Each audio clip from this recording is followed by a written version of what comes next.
Hey, I'm James from Smokin' Dad Barbecue, and today is the ultimate rib 101 video for the Kamado Joe. Now I say 101, but there's been a lot that has gotten us to this point. I've done hot and fast versus low and slow. Turns out we like hot and fast better. I've done double indirect versus normal indirect and found everyone likes the taste of the double indirect method that much more. We've done foil boat versus paper wrap versus foil wrap and found that the foil boat method serves the Kamado style grill exceptionally well. And I've been playing with my Texas style dry brine overnight brining rub mixture, and these have been spread across a number of videos. So whether this is your first rack of ribs or you're a seasoned pro, I'm going to pull all of my tips and tricks into this single video, and when you're done, I guarantee you'll never be able to order ribs out again. Let's get into it. To help make today's video easier to navigate, I put timestamps and chapters down below so you can jump around, whether you want to know more about the kind of overnight dry brine, the rub, to setting up double indirect, to the taste test, or whatever else we might cover, including adding smoke mid-cook. I'll list that all down below so you can jump to those sections in case you're already a pro with some of these elements and you're just wanting to, tackle one chapter versus the entire book here. But I highly recommend that you bring all of these tips and tricks together into one cook. They incrementally add their own unique benefits to turning out some amazing results off of your Kamado Joe. So to get this all started, I'm going to take you back to yesterday when we dry brined our rack of ribs overnight. Now, if you're not familiar with dry brining, it's a great thing on things like steak, to ribs, to brisket, or anything like that, including even chicken, because it helps dry out our surface. So if it's chicken, we get crispy skin. If it's something like brisket or steak, it allows the salt time to penetrate the meat deeply all the way through. But perhaps the biggest benefit of doing the overnight dry brine is that salt, while it pulls out some moisture early on, is it will help our protein retain more moisture over the cook. More moisture means a juicier, more tender, flavorful product at the end, and is absolutely worth it. So let's go back to yesterday. I'll show you my dry brine process as well as my new and improved dry brine rub. And then when I rejoin you current day, we'll show you how to set up the Big Joe for my double indirect favorite low and slow method on the Kamado Joe. Okay, we're about ready to get our St. Louis ribs out and get our dry brine rub on. But just before we remove this from the package, I take an opportunity to highlight what I look for when I'm shopping for these ribs. So as you can tell looking at the package here, you want to look for ribs that are both uniform in size, so similar length and width. Sometimes you'll see them packaged and one is tapering right down to almost nothing or getting really thin and the other is really thick. And this isn't going to cook as evenly. You might get some burning on that really thin part and maybe be underdone on the really thick end. So looking for uniformity when it comes to ribs, as well as some great marbling, as you can see up close that these have pretty even fat distribution on both sets. So enough of that, let's get these out of the package, pat them dry, and get our dry brine rub on. Okay, so we've got these patted dry, and as you can tell, they look good, and I don't think they really need any extra trimming. So I'm just going to go ahead and start on the bottom, and then we'll finish on the presentation side, getting our dry brine rub. You'll notice I'm not going to take the time just to remove the membrane here. I don't do this on my beef ribs. I've tried it on Babybacks and on St. Louis ribs like this, and I don't find it makes any difference whatsoever. So rather than just fussing with pulling off that membrane, we're going to go ahead and just jump straight to our dry brine rub. I'm also not going to put any binder on it since the rub is 50% pepper, 50% salt. Essentially, this is going to help extract some moisture and help the rub adhere to the meat during the dry brine, so we don't need to put anything extra on it like mustard, even though you're more than welcome to if that's something that you're used to and you like. Let's get this on both sides evenly. Okay, our St. Louis ribs look ready for the dry brine.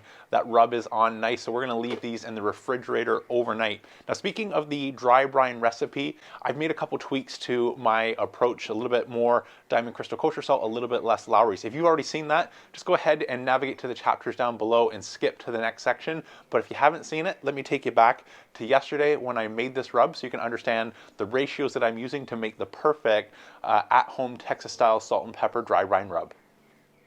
If you haven't seen it before, my favorite Texas style dry brine rub is mostly a bit of pepper, some salt, with that salt content actually split between two, evenly between Diamond Crystal Kosher salt as well as Lowry's, and then add a little bit of garlic at the end for some good measure. But this in some cooks is just on the borderline of being a little bit too much salt, which is what I'm getting from the Lowry. So instead of doing 2 tablespoons of black pepper, a tablespoon of Diamond Crystal kosher salt, and a tablespoon of Lowry's, we're going to break the tablespoons in the salt down into teaspoons. So 1 tablespoon is 3 teaspoons. So what I'm going to do is do 2 teaspoons of Lowry's and 4 teaspoons of Diamond Crystal kosher salt, as that will help just reduce the saltiness a little bit while keeping some of those great flavors. The other thing that has made a huge difference is using something like this fresh cracked black pepper versus the pre-cracked stuff here that I'm using from Costco. The only problem with this is it's really slow, especially when we need something like 4 tablespoons. So I went and I finally got myself one of these. Let me show you the difference it makes. So even though I know the fresh stuff always tastes better than the pre-ground, when you need something like 4 tablespoons, getting enough pepper out of a traditional grinder just takes a long time. Like, I haven't even made a dent here. That's maybe an eighth of what I need. So I got the Man Kitchen pepper cannon after Christmas. Let me show you the difference this makes at getting the volume of pepper we need quickly. So in elapsed time, that was just maybe about 30 seconds, and you can see we've got a full container of fresh cracked black pepper. And I wish there was such thing as smell-o-vision, because if we were just to take a whiff of what sort of peppercorn oils we're getting in the pre-ground stuff, I mean, you can tell it's pepper, and this is maybe great for a soup or adding to your eggs, but in comparison, knock your socks off. That's where you're reminded that pepper is actually a spice. And like I mentioned, I started small, and I actually took the time to grind that out a few times, and I was absolutely sold on the difference.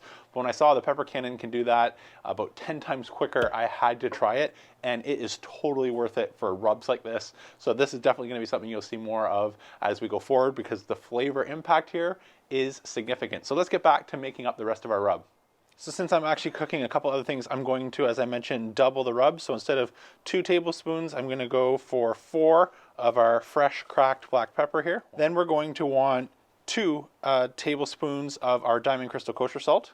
And now, since we're adding the ratio, instead of being 50-50, we're going to add a little bit extra of our Diamond Crystal kosher salt using a teaspoon. So since I'm doubling the recipe, it's going to be 2 teaspoons of Diamond Crystal kosher salt. Next, we're going to go 4 teaspoons of our Lowry's and 1 tablespoon of garlic. Mix that up well, and our salt and pepper rub is ready to go. So we'll be setting up our Kamado Joe Big Joe in the double indirect setup. So to do that, I'm just going to place a piece of smoking wood. This is oak, right on the bottom of my charcoal basket. Then I'm going to move some of those leftover coals over top of that so it's completely buried. Add a little bit more fresh charcoal if we need, which I think we'll need just a touch more than what we have for our 3-hour hot and fast ribs. And then we're going to set up for the double indirect method. And so the double indirect method, if you haven't heard of that, has been a game changer when it comes to great quality smoke out of a Kamado style grill. And that's because we help manage our 3 different heat sources better. We have conduction, which is our ribs sitting on our cooking grid.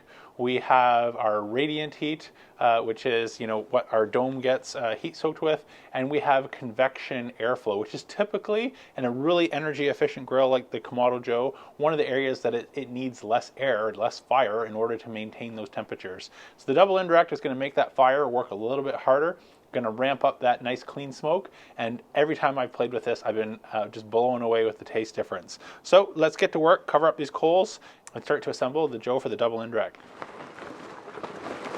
Okay, I got a little carried away, as you can see, added a little bit too much Fogo charcoal, so I pulled a few extra pieces. Let's use our Grill Blazer grill gun and start a fire right in the center. So now that I can see those coals ashing over, we're going to install just the base portion of our slow roller, as well as the divide and conquer rack. I've got our bottom vent all the way open. The top vent I will open all the way, and we're going to wait till we build some heat in our dome. So our Big Joe is quickly coming up to temperature, and you can see, you know, it's about 450 degrees. We want to be cooking at 300 degrees, so you'd be thinking, oh no, this is a bad thing. But we actually want to take the time for our dome to heat soak.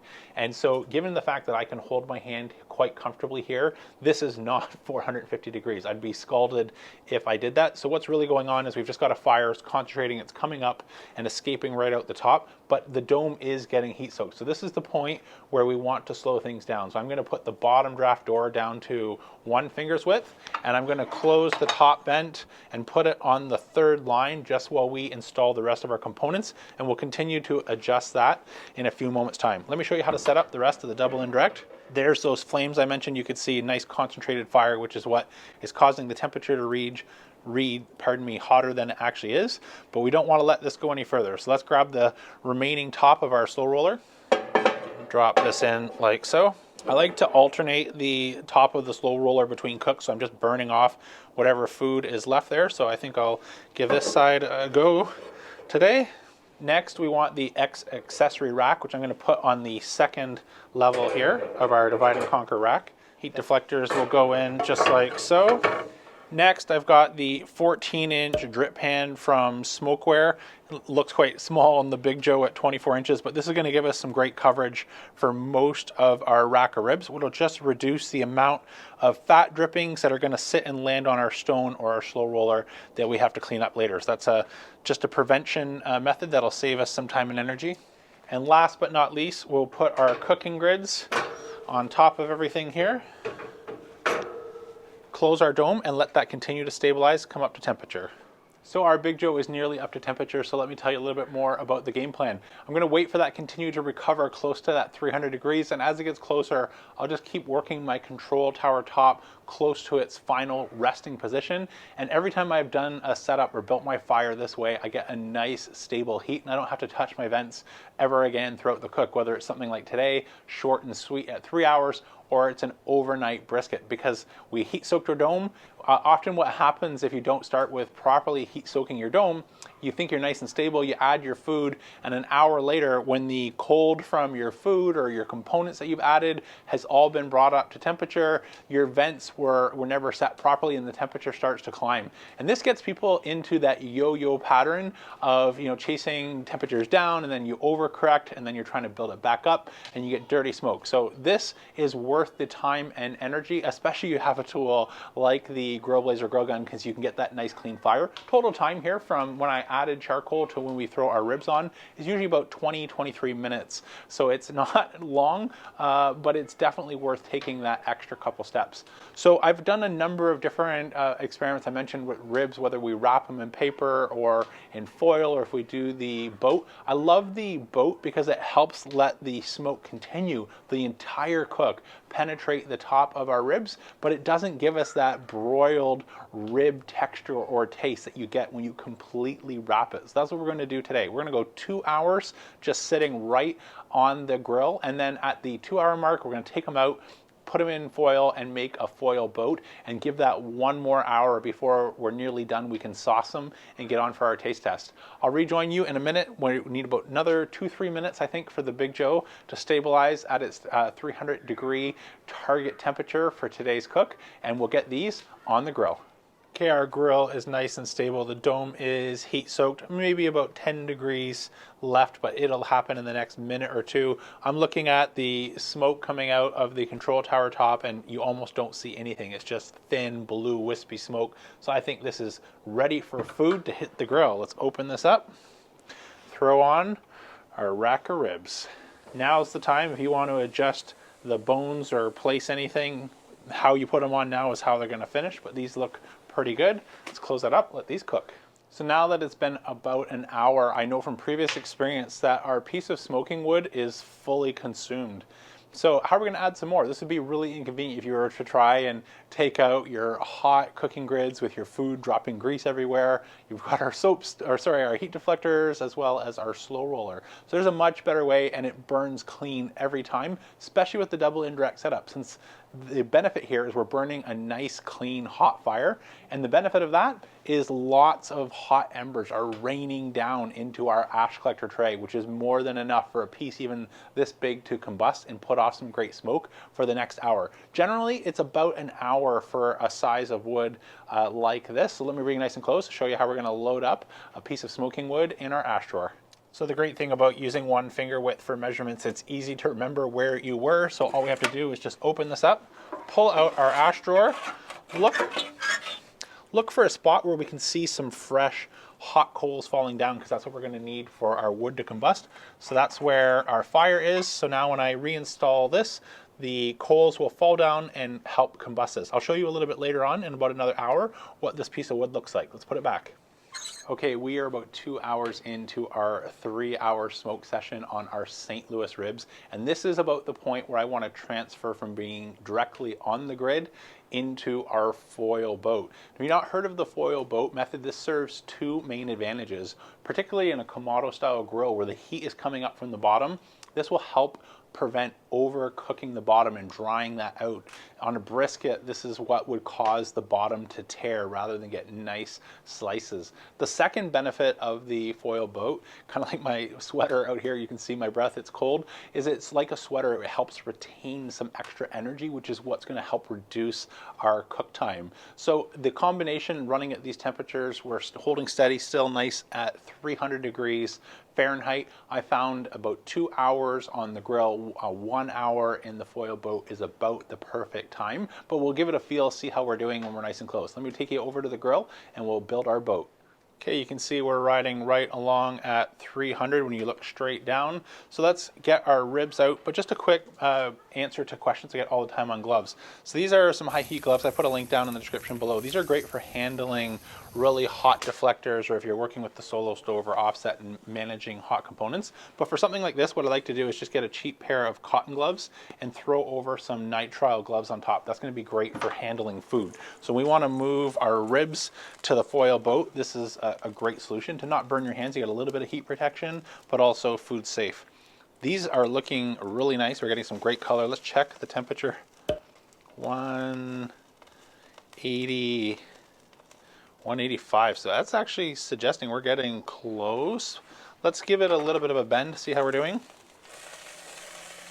Now that's still quite firm, quite tight. So even though the temperature says 180, I'm not worried about moving to our boat, but we may check a little bit sooner than an hour. So to make our boat, we'll just transfer over.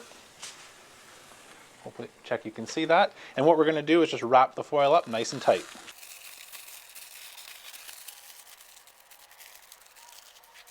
So that looks great. So we'll get this back on the grill, wrapped it as tight as I can, so that's going to help protect the bottom. Oh, I forgot to show you the bottom. Let's take a look. So you can see the double indirect is doing its job. So we are not getting any burning on the bottom. And again, that is normal for a shorter cook like this. But the foil boat now is going to just help make sure that we continue to develop our bark on the outside, collect some of that au jus that renders out, the fat that renders out, as well as accelerate the cook so we're done in under 3 hours. Okay, our St. Louis ribs are about half an hour from being done, or at least ready for the sauce where we want to glaze them. So now I like to get my sauce ready to go. It'll help shake off some of that cool from the refrigerator, just bringing it out, getting, not that it's much better out here, but shake off a little bit of the cool. Plus you can alter it a little bit. So one of the things I like to do is just take a pre-made something like Sweet Baby Ray's and then thin it out with a little bit of apple cider vinegar. You can also do this with bourbon, but it comes out tasting very similar, and this is a lot cheaper than pouring some good bourbon into that ratio. So let me bring you nice and close, show you how I like to make this up, and when I rejoin you next, we'll be ready to glaze our ribs.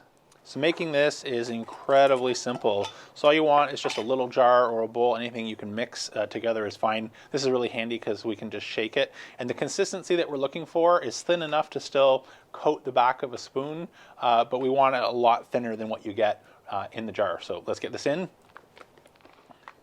That'll be plenty. And then now you're going for about 1/8 to no more than 1/4 of total volume of apple cider vinegar. Mix that up. Check that. Consistency looks good. Taste is good. All right, rejoin you when we're ready to sauce our ribs. Okay, we are 3 hours on the dot. Let's go take a look at our ribs, see if they're probing for temperature, more importantly, the feel. So again, we're going to want to make some gloves that we can handle the ribs and make sure that they've got some bend, but not falling apart, not mush. And then if they're ready, we'll get our sauce and get ready to let that tack up for about another 10-15 minutes. Let's go over to the Joe and check them out. Okay, so after 3 hours, those look good. After about 3 hours, normally would be around 203, 204. And again, we're really checking for the feel versus the temperature. Let's take a look. Speak of the devil. Oh, one off, 205. Let's check somewhere else, see if I can get it right on the money. Stay. Close enough, 205. So I think these are done. Let's give them a feel. Transfer them back over. Oh yeah, these are feeling really good. So at this point, what we want to be able to do is still hold the ribs up and they don't just fall apart. That's overdone for my liking, but as you can see here, these are standing up under their own weight, even though they've got a lot of bend to them. So to start, I'm gonna sauce the bottom side here. Let's just move our boat, drizzle over a little sauce. Brush that on. Close that up. We'll do the other side in a few minutes. Okay, let's flip and do the other side. That'll still get a few more minutes to tack up, but you can already see it's starting to look great. Oh, look at that. Can't wait to taste these. All right, second verse, just like the first, we'll drizzle a little bit over. Spread that out. Give that another couple of minutes to tack up. All right, it's been 10 minutes. Let's get these off. Every time I see them, that looks so good. All right, so we're gonna give this a short rest, about 5-10 minutes, and I'll rejoin you when we slice into them for our taste test. Oh, it's gonna be good. So as you can tell, these look amazing, but since I have to wait another 2 minutes before we can slice in and get into our taste test, why don't we take a look before it gets too much further along at our ash drawer and see how that chunk of oak smoking wood has burned, or if it's still sitting there as a full piece or not. Let's come take a look together. Oh, these look so perfect. I barely want to slice into them, but I know it's going to be worth it for the taste test. So no matter, you can either go from above or the bottom. Sometimes it's easier if you're new to cutting ribs to actually trace along the bottom because you can see the bones. So let's give these a slice.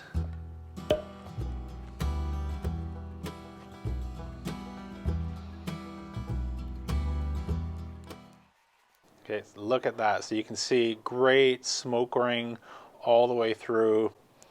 Juicy, juicy as anything. I can't wait to dig into that. Let's give this a bite. Oh, that's good. So as you can see, I'm going to enjoy this first. So that's what you're looking for right there. When you chop down, you can see that nice bite mark, not having to work at it really hard, but you still have just a little bit of pull. And the flavor, wow, let me try and make sense of what's going on here. Maybe one more bite just for science sake. That is a good rib. So what are the telltale signs of a good rib? So I would say your tongue should be confused. It shouldn't know just one thing where you're like, oh, that's smoked, or oh, that's salt or pepper, or even the sauce. What you want to do is balance all of these things together so it comes out just like that. And so now, yeah, your brain actually has to work and make sense of what's going on here. So the dry brine, on the money, and that fresh cracked pepper, again, you can do this a number of different ways. Coffee grinder, I see people use power drills or other things like that versus the kind of the high-end grinder that I got, but it makes a world of difference in flavor. The salt is just unlocking a ton of natural pork flavor and juiciness. And our smoke, it's sweet. It's perfectly balanced, and it's a telltale sign, again, of, I'm too excited. It's the telltale sign of a perfectly smoked rib when you get a sweet flavor versus anything bitter or acidic coming through, which we're not getting at all. And so this is an absolute winner. The double indirect method, foil boat, and our prep turns out an amazing rib. And I promise when you have these, you're gonna be really disappointed if you happen to go to a rib competition or a recipe and order ribs again, because the ones you'll turn out at home are so much better. I hope you really enjoyed this video. I've got a couple more in my 101 series planned. Make sure you hit subscribe so you are alerted when those come out. That's about it for today, though. I'm James from Smokin' Dad Barbecue signing off. And remember, don't be afraid to fire it up.